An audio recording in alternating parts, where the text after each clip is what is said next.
The warning at the door. The October sun was setting over the hills of Malibu as Grace Hammond pulled her silver Mercedes into the circular driveway of her estate. She was 3 hours early. The quarterly board meeting in downtown Los Angeles had been postponed at the last minute when the CFO fell ill. Grace should have stayed at the office, returned calls, reviewed contracts. Instead, something pulled her home. A feeling she couldn't name. An urgency that made her heart race. The Hammond estate stood grand and silent, its cream-colored walls glowing in the fading light.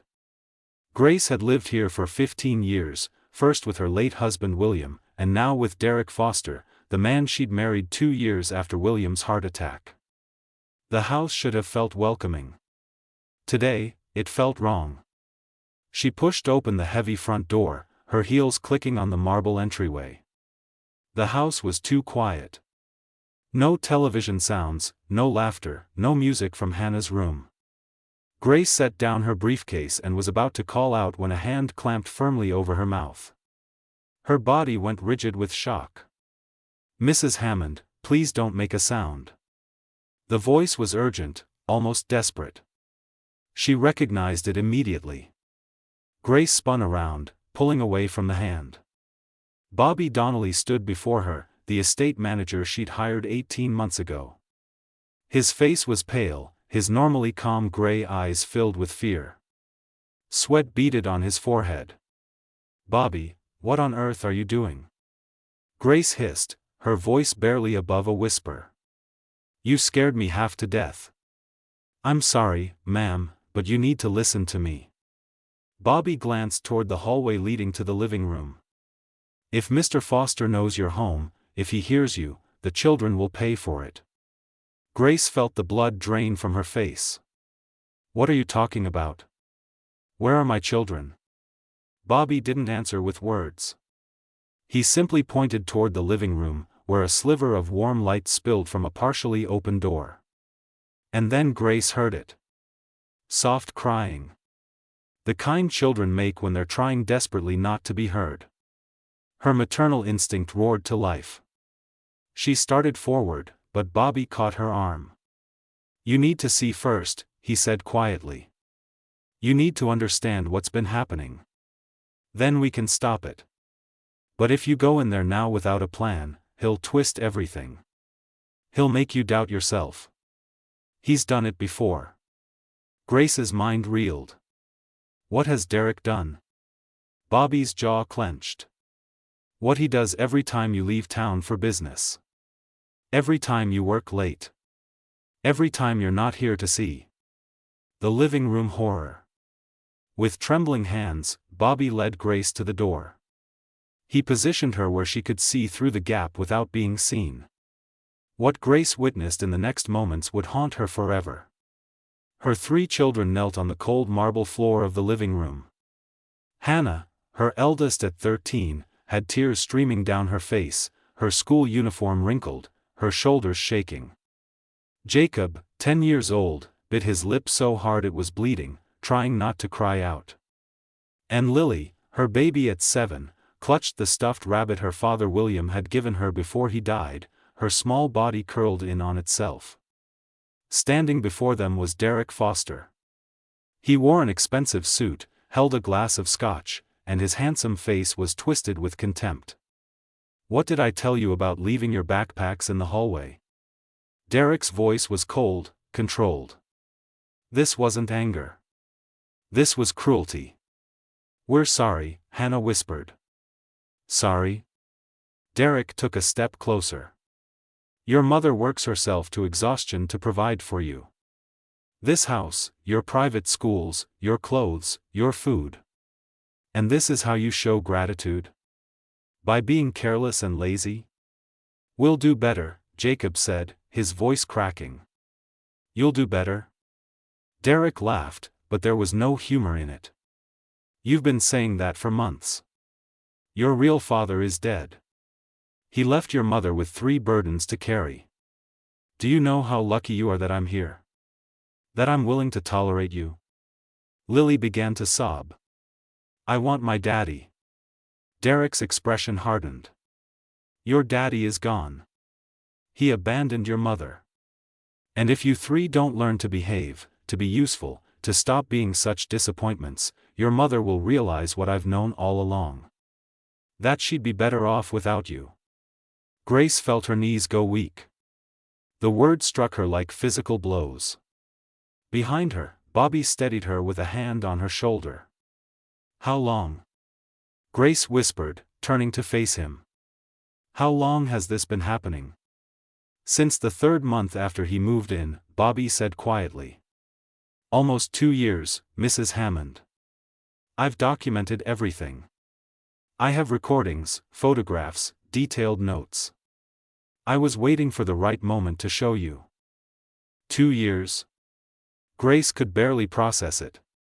My children have lived with this for 2 years, and I never knew? Bobby's expression was pained. He's careful. He only does it when you're gone. And he's made them terrified to tell you. He threatens them. Says you'll choose him over them. Says you'll send them away if they cause problems. Grace looked back through the door gap. Derek was making the children recite reasons why they were grateful to him. Their voices were hollow, mechanical. These weren't her children anymore. They were scared, broken shadows. The evidence. Show me everything, Grace said, her voice hardening with determination. Every recording. Every photograph. Every piece of evidence you have. Bobby pulled out his phone, his hands shaking slightly. I started documenting after the 1st month. I noticed the children were changing. They stopped smiling. They flinched when Mr. Foster entered a room. Hannah stopped eating properly. Jacob started having nightmares. Lily wouldn't leave her room. He showed Grace video after video. Derek forcing Jacob to stand in the corner for 2 hours because he'd gotten a B on a math test. Derek locking Hannah in her room without dinner because she'd talked back. Derek making Lily kneel on rice for 30 minutes because she'd spilled juice. Each video was worse than the last. Why didn't you come to me sooner? Grace asked, tears streaming down her face. I tried once, ma'am. 6 months ago. You were getting ready for your trip to New York. I asked if I could speak with you privately. Mr. Foster overheard. After you left, he threatened to fire me and told the children that if I ever spoke to you, he'd make sure they were sent to boarding school across the country. Bobby's voice broke. I couldn't leave them unprotected. So I stayed and collected proof. Proof that he couldn't deny or explain away. Grace wiped her eyes, her grief transforming into steel resolve. I need to get them away from him. Tonight. First, you need to confront him with evidence present, Bobby said. If you just throw him out, he could fight for custody rights as their stepfather. He could claim you're unstable. But if you have witnesses and documentation of abuse, his lawyers won't be able to save him. Grace looked at this man, this estate manager who had risked his job and safety to protect her children. Why? She asked simply. Why did you do this? Bobby's eyes grew distant, pained. Because I lost my own family 5 years ago. My wife and daughter died in a car accident. I couldn't save them. But I could save your children. I had to try. Grace felt fresh tears well up, but she pushed them back. There would be time for emotion later. Right now, she needed to be strong. Then let's end this, she said. Tonight. Together, they walked toward the living room door. Grace's hand was steady as she pushed it open. Derek turned, his face shifting from shock to practiced charm in an instant. Grace. Darling, you're home early. Grace didn't smile. She looked at her 3 children, still kneeling on the floor, and said firmly, Hannah, Jacob, Lily. Stand up. Come here. The children looked at Derek, then at their mother, uncertain and afraid. I said come here, Grace repeated, her voice gentle but commanding. You're safe now. The first loss 5 years earlier, Grace Hammond had been a different woman. She'd been Grace and William Hammond, one half of a power couple that Los Angeles society admired. William was a brilliant architect who designed some of the city's most iconic buildings. Grace had inherited Hammond Industries from her father and turned it into a real estate empire. Together, they'd built a life that seemed perfect. Grace remembered the morning William died with painful clarity. It was a Tuesday in March. The jacaranda trees were blooming purple along their street. William had been working in his home office, designing a new art center for downtown. Grace had been reviewing contracts in the kitchen while the children played in the backyard. At noon, she'd called up to him. "William, lunch is ready." No answer. She'd climbed the stairs, knocked on his office door. "Honey?" Still nothing. When she pushed open the door, William was slumped over his desk, pencil still in hand. The paramedics said it was a massive heart attack. He'd died instantly, they assured her. He hadn't suffered, but Grace had suffered. The children had suffered. Hannah, who'd been 8, had stopped speaking for 3 weeks. Jacob, who'd been 5, had nightmares every night, screaming for his daddy. And Lily, only 2 years old, kept asking when Papa was coming home. Grace had tried to hold it together. She went through the motions. Funeral arrangements, legal documents, condolence calls. She wore black and accepted sympathy with Grace. But inside, she was drowning. The first year after William's death was a blur. Grace threw herself into work because work didn't hurt. Work had clear problems with clear solutions. Work didn't ask why or cry itself to sleep, but her children needed more than a working mother. They needed someone present, someone whole. Grace knew she was failing them, but she didn't know how to fix it. The charming stranger Grace met Derek Foster at a charity gala 18 months after William's death. She hadn't wanted to go. Her assistant had practically forced her, saying Hammond Industries needed to maintain its public presence. Derek had approached her at the bar.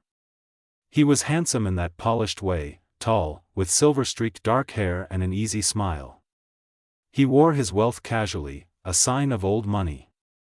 "Grace Hammond," he'd said, extending his hand. "I've heard remarkable things about you." Grace had been polite but distant. "That's kind of you to say." "I mean it. Building a company while raising 3 children alone? That's not kind. That's fact." Derek had ordered 2 glasses of wine, offering her one. "I lost my wife 3 years ago. Cancer. No children, which was probably a blessing. I don't know how you manage it." That simple acknowledgement, someone who understood loss without offering empty platitudes, had cracked Grace's careful walls. They'd talked for an hour. Derek was intelligent, well-traveled, and refreshingly honest about grief. "The hardest part isn't the sadness," Derek had said. "It's the loneliness. Being in a crowded room and still feeling utterly alone." Grace had nodded, feeling seen for the first time in months. They'd exchanged numbers. Derek called 3 days later, asking her to dinner. Grace hesitated but agreed. She needed to try living again, if only for her children's sake. The courtship the first months with Derek felt like emerging from a long, dark tunnel. He was attentive without being overwhelming. He sent flowers but not extravagant ones. He remembered small details about her day. He made her laugh, something she hadn't done since William died. When Derek first met the children, he'd brought thoughtful gifts. For Hannah, a journal with a leather cover because Grace had mentioned her daughter liked writing. For Jacob, a telescope because the boy loved space. For Lily, a children's book about a brave little girl. "I'm not trying to replace your father," Derek had told them gently. "Nobody could. But I'd like to be your friend, if you'll let me." The children had warmed to him slowly. Hannah remained cautious, but Jacob and Lily seemed to enjoy his attention. Derek played catch with Jacob in the backyard. He read stories to Lily in funny voices that made her giggle. Grace had watched these moments with cautious hope. Maybe they could be a family again. Not the same family, but a new one. After 8 months of dating, Derek proposed. It wasn't a grand gesture. They were having dinner at the estate, children asleep upstairs. Derek had taken her hand. "Grace, I know I'm not William. I'm not trying to be. But I love you, and I care about your children. I want to build a life with you. Will you marry me?" Grace had looked at the ring, a simple diamond that showed good taste without ostentation. She'd looked at Derek's face, earnest and hopeful. She'd thought about her children, who needed stability. She'd thought about herself, tired of being alone. Yes, she'd said, the wedding was small, immediate family only. Hannah had been the maid of honor, uncomfortable in her pale blue dress. Jacob and Lily had smiled in the photos. Derek had been the perfect groom, attentive and loving. On their wedding night, after the children were asleep, Derek had held Grace on the balcony. "Thank you for giving me another chance at family," he'd whispered. Grace had felt grateful, relieved. She'd made the right choice. Her children would have a father figure. She would have a partner. She'd been so wrong, the change didn't happen overnight.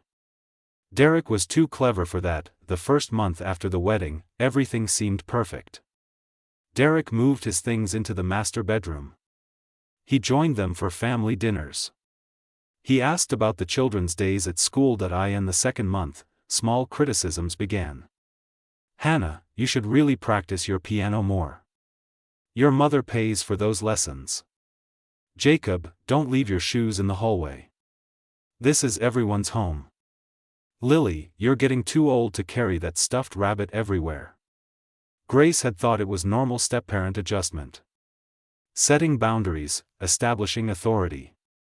William had given the children structure too, but William's discipline had come from love. Derek's came from something else. By the third month, the rules multiplied. Homework must be completed by 6. Rooms must be spotless. No television on school nights.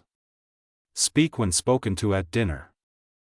Grace noticed the children growing quieter but attributed it to adjustment. Blending families was hard. It would take time. Derek started volunteering to stay home when Grace traveled for business. "You work so hard," he'd say. "Let me handle things here. The children and I will be fine." Grace had been grateful. She'd kissed him, thanked him, and flown to San Francisco or New York or Chicago, believing her family was in good hands. She never knew that the moment her car left the driveway, Derek transformed. The hidden truth. What Grace didn't see was the way Derek's face changed when she was gone. The warm smile vanishing, replaced by cold calculation. She didn't see him calling the children to the living room for inspections. Making them stand in a line while he checked their rooms, their homework, their attitudes. She didn't hear him tell Hannah, "Your mother is exhausted from carrying you 3. Don't add to her burden." She didn't watch him make Jacob rewrite essays 4, 5, 6 times for minor errors, keeping the boy up until midnight. She didn't witness him locking Lily in the hall bathroom for an hour because the girl had cried about missing her real father. The children learned quickly. When mother was home, act normal. Smile. Say everything is fine. Because Derek had made it clear what would happen if they told. "Your mother loves me now," Derek would say. "If you upset me, if you make trouble, she'll choose me. And where will you go then? Foster care? Boarding school? You'll lose her forever." Hannah, at 13, understood the threat. She became the protector, shushing Jacob when he wanted to complain, comforting Lily when she cried at night. Hannah carried the weight of keeping her siblings safe, and it was crushing her. Grace didn't notice because she didn't want to see. She was so desperate for her new marriage to work, so tired of grief, that she explained away every sign. Hannah's weight loss? Growing pains, teenage body changes. Jacob's nightmares? Leftover trauma from losing his father. Lily's regression, suddenly afraid of the dark again. Normal childhood fears. Bobby Donnelly had noticed, though. The Observer. Bobby had been hired as estate manager 14 months ago. His resume had been overqualified. He'd been a mechanical engineer before his wife and daughter died. The accident had destroyed him. He'd left his career, left his life, and sought simple work that didn't require him to think or feel. Grace had hired him because she'd recognized something in his eyes. The same hollowness she saw in her mirror. For the first months, Bobby had kept to himself. He'd maintained the grounds, fixed what needed fixing, and stayed invisible. But he couldn't help noticing the children. He'd first seen something wrong on a Tuesday afternoon. Grace was traveling. Bobby was trimming hedges near the patio doors. Through the glass, he'd watched Derek grab Jacob by the arm, yanking him roughly. "I told you to clean your room. Did you think I wouldn't check?" Jacob had been crying. "I did clean it. Not well enough. Do it again. And every time I find something out of place, you'll start over." Bobby had frozen, shears in hand. That wasn't discipline. That was cruelty. He'd started watching more carefully after that. He'd seen Derek force Hannah to kneel on the kitchen floor for forgetting to put away a dish. He'd heard Derek tell Lily she was stupid for not understanding her homework. Each incident had torn at Bobby's heart because he'd seen his own daughter in these children. His Katie, who'd been 9 when she died. Katie, who he'd failed to protect. He couldn't fail again. Bobby had started documenting everything. His phone always ready, recording device hidden in his work jacket. He'd gathered evidence for 6 months, waiting for the right moment. When Grace came home early that October day, Bobby had known the moment had arrived, the confrontation. Now, standing in the living room doorway with Grace beside him, Bobby watched Derek's mask slip. "Grace, sweetheart, what a surprise." Derek's voice was smooth, but his eyes were calculating, already planning his defense. "The children and I were just having a talk about responsibility." Grace looked at her 3 children, still on their knees, faces streaked with tears. "Get up," she said again, her voice stronger now. "Come here. Now." Hannah moved first, pulling Jacob and Lily with her. The 3 children rushed to their mother, and Grace wrapped her arms around them. She felt their bodies trembling, felt their tears soaking into her blouse. "It's okay," Grace whispered. "I know everything. You're safe now." Derek's expression shifted, charm giving way to anger. "Grace, you're being dramatic. I was teaching them discipline. Something they desperately need since you're never here." "Discipline?" Grace's voice was ice. "Bobby, show him." Bobby stepped forward, phone in hand. He pressed play. Derek's voice filled the room, venomous and cruel. "Your real father didn't love you enough to stay alive. Your mother is stuck with you. Don't make her regret keeping you." Derek's face paled, but he recovered quickly. "That's edited. Taken out of context. He's trying to destroy our marriage. Can't you see that?" "There are 37 videos," Bobby said calmly. "Recorded over 6 months. Would you like to explain the context where you locked a 7-year-old in a closet for 2 hours? Derek lunged toward Bobby, but Grace stepped between them. "Don't," she said, her voice deadly quiet. "Don't make this worse." "Worse?" Derek laughed bitterly. "You're going to believe a handyman over your husband?" "I believe my children." Grace turned to Hannah. "Tell me the truth. All of it. Nothing will happen to you. I promise." Hannah's voice was small but steady. "He hurts us, Mom. Not with hitting, but with words. He makes us kneel. He locks us in rooms. He says you don't really want us." Grace felt something break inside her chest, but she held steady. "Jacob?" Her son nodded, tears streaming. "I'm scared of him, Mom. All the time." "Lily?" The youngest buried her face in Grace's shoulder.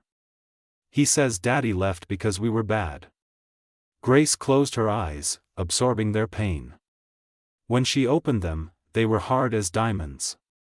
Derek, you have 24 hours to leave this house. Take your belongings. My lawyer will contact you about divorce proceedings. You can't do this. Derek's voice rose. I'm your husband. This is my home too. This is my house, Grace corrected. Your name isn't on the deed. And after what you've done, you're lucky I'm giving you 24 hours instead of calling the police. You'll regret this, Derek hissed. No man wants a woman with 3 damaged children. Grace met his eyes without flinching. Then I'll be alone. It's better than living with a monster. Derek grabbed his jacket and keys, his face twisted with rage. He looked at Bobby. You've ruined everything. No, Bobby said quietly. You did that yourself. The door slammed behind Derek, and the house fell silent. Grace sank to the floor, still holding her children, and finally let herself cry. The first night. Grace didn't let her children out of her sight that night. She'd made hot chocolate, something they hadn't done since William died. They'd all curled up together in the master bedroom, the king-sized bed that had felt too large and cold for too long. Hannah sat closest to her mother, her 13-year-old frame still trembling occasionally. Jacob held on to Grace's hand like he'd done when he was small. Lily had fallen asleep in her mother's lap, stuffed rabbit clutched tight. I'm sorry, Grace said for the 10th time, stroking Hannah's hair. I'm so sorry I didn't see. I should have known. He made sure you didn't, Hannah whispered. He was really careful. When you were home, he was different. Nice, almost. Did he ever hurt you physically? Grace had to ask, though the question made her stomach turn.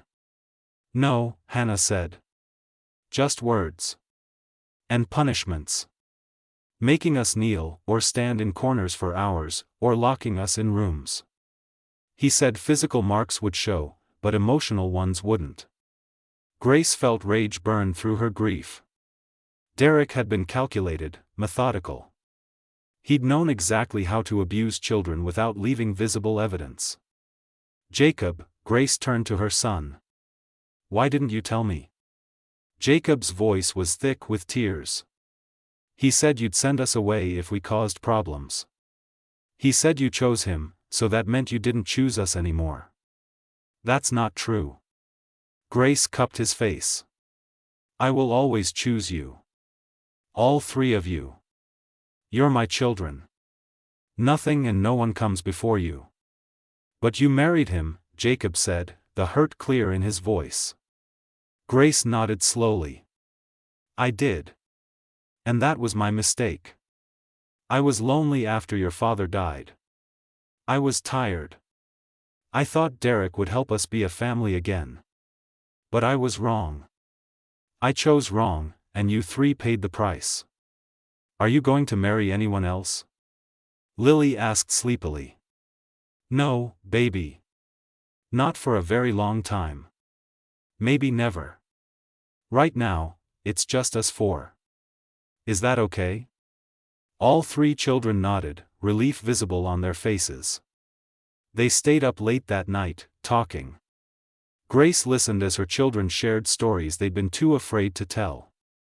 The time Derek had thrown Jacob's favorite book in the trash because he'd been reading instead of cleaning. The time he'd told Hannah she was too stupid to ever go to college. The time he'd made Lily scrub the bathroom floor with a toothbrush because she'd left a toy there.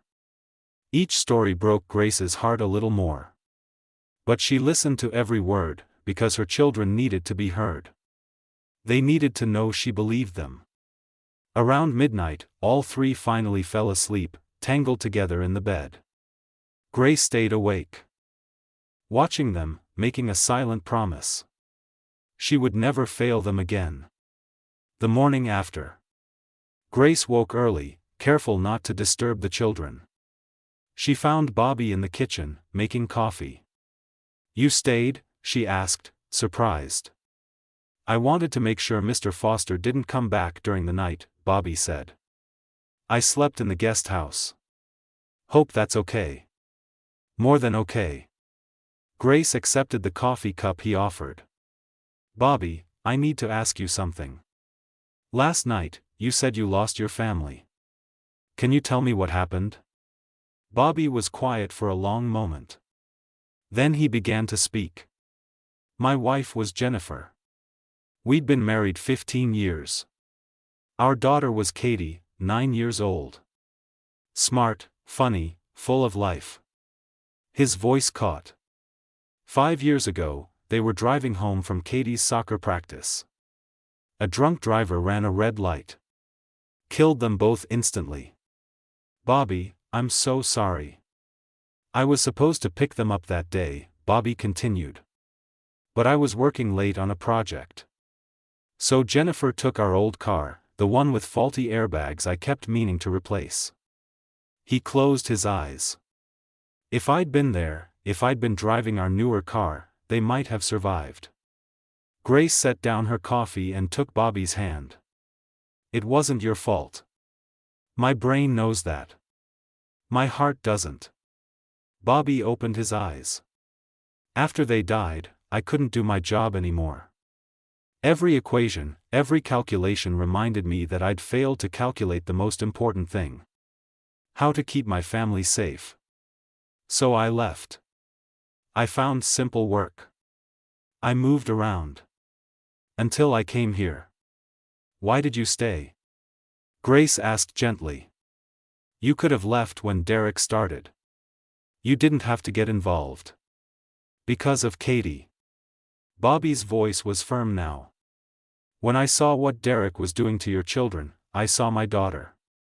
And I thought, I couldn't save Katie. But maybe I could save Hannah, Jacob, and Lily. Maybe that could mean something. Grace felt tears stream down her face. It means everything. You saved them, Bobby.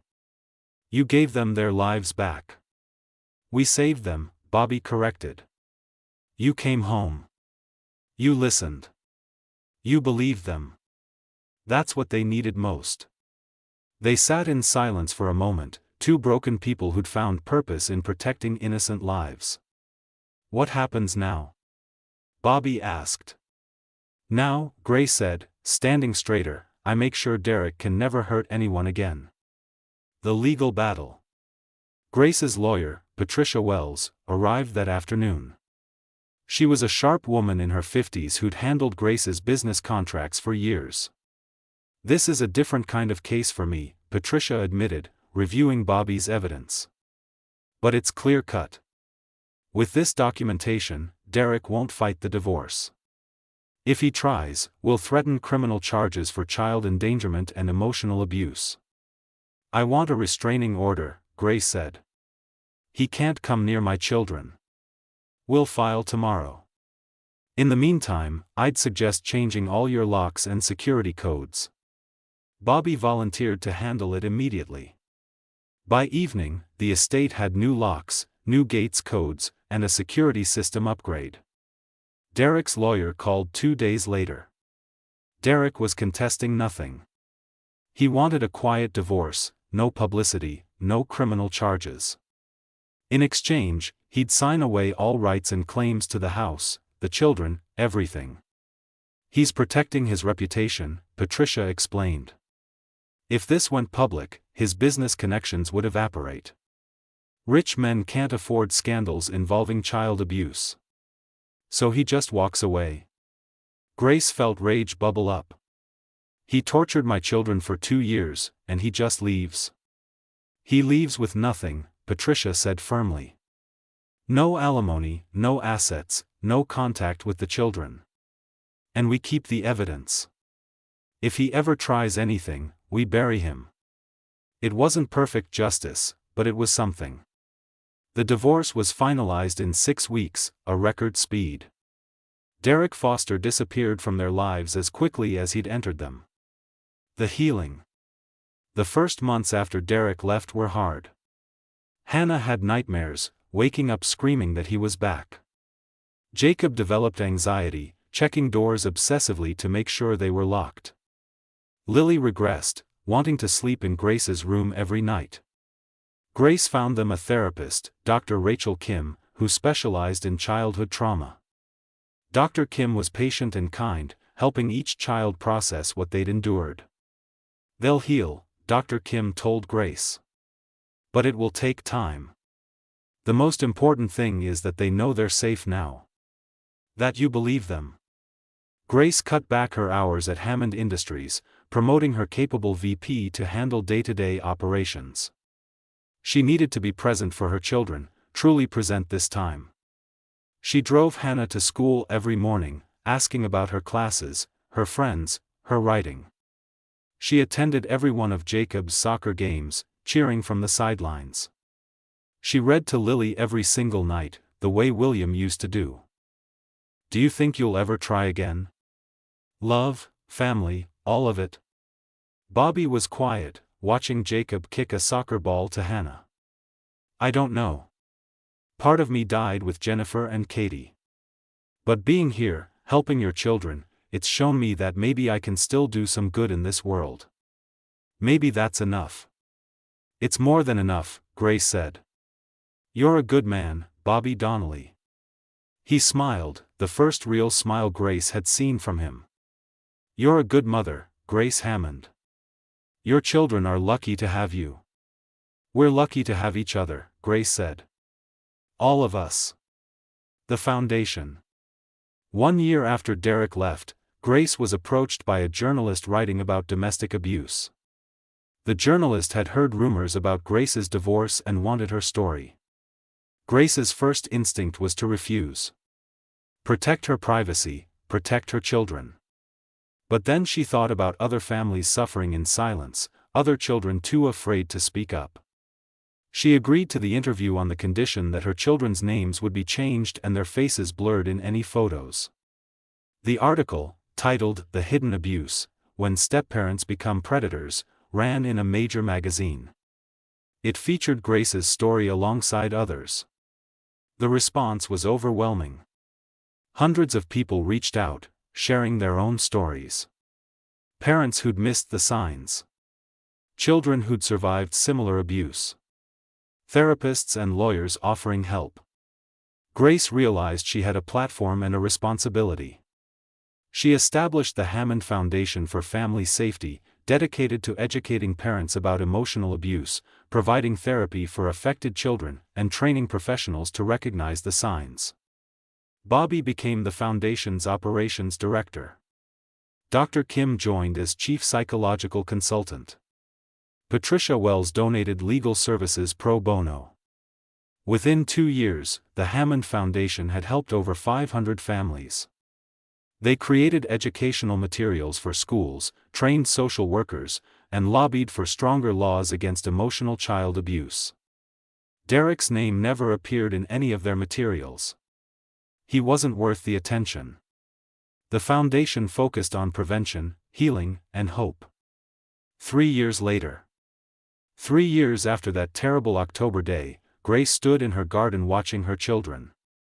Hannah was 16 now, confident and strong, preparing for college applications. Jacob was 13, thriving on his soccer team and talking about becoming a doctor. Lily was 10, creative and joyful, no longer haunted by fear. They still had hard days. Anniversaries of William's death were difficult. Unexpected reminders of Derek could trigger anxiety. But they faced these challenges together, as a family. Bobby joined them for dinner that evening, as he did several times a week. He'd become more than an employee or friend. He was family in every way that mattered. Over dessert, Hannah made an announcement. "I've decided what to write my college essay about. The thing that changed my life." "What's that?" Grace asked. "About speaking up. About how staying silent protects abusers, but finding your voice saves lives.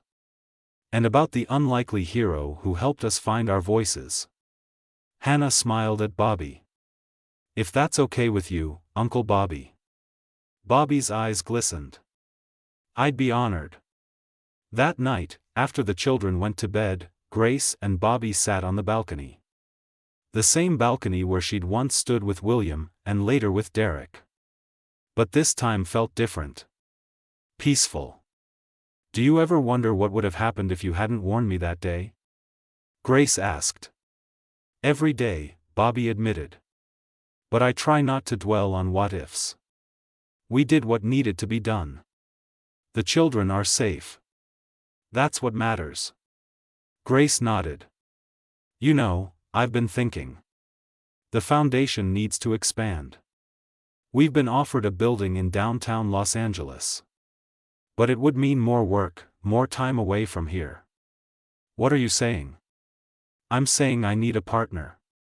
Someone who understands the mission, who cares about these families the way I do." Grace turned to face him. "Would you consider it?" Bobby smiled. "Grace Hammond, are you asking me to be your business partner?" "I am. Full partnership, equal say in all decisions. What do you think?" Bobby extended his hand. "I think Jennifer and William would be proud of what we're building." They shook hands, two people who'd lost everything and found purpose in saving others. Inside the house, three children slept peacefully, no longer afraid of what morning would bring. They'd survived, they'd healed, and they'd learned that sometimes heroes don't wear capes. Sometimes they're just steady, quiet people who refuse to look away when others are hurting. Sometimes they're mothers who find the courage to choose their children over comfort. And sometimes, broken souls come together to create something beautiful from the shattered pieces of their past.